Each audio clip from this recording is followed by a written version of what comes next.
अस्सलामुअलैकुम वरहमतुल्लाहि वबरकातुहू। मेरे प्यारे बहन भाइयों, मैं उम्मीद करती हूँ कि आप जहाँ भी होंगे अल्लाह के फजल के साथ ठीक होंगे। आज एक और नई वीडियो के साथ आप लोगों की खिदमत में हाज़िर हुई हूँ। आज आपके लिए बहुत ही प्यारी, बहुत ही सस्ती सी टिप्स लेके हाज़िर हुई हूँ, जिसको करने से आपके हाथ पाँव चमक जाएंगे। जो चीज़ें आपको दरकार है वो ज़्यादा महंगी नहीं है, सिर्फ 10 रुपये का कमाल है। देखिए, मीठा सोडा।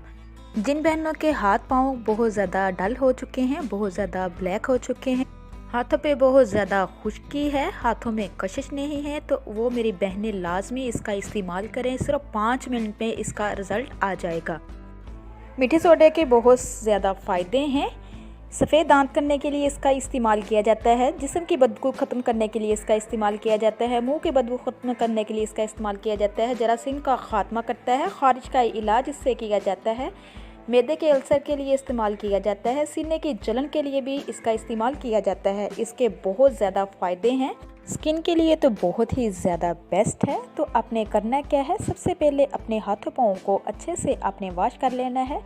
थोड़ा सा नीम गर्म पानी कर लें और उसमें फिर थोड़ा सा शैम्पू डाल के और 1 चम्मच नमक डाल के अच्छे से हाथों पाँव को साफ़ कर लीजिए। उसके बाद आपको जो चाहिए 1 चम्मच बेकिंग सोडा, थोड़ा सा आपको कच्चा दूध चाहिए और इसके साथ 2 विटामिन ई के कैप्सूल।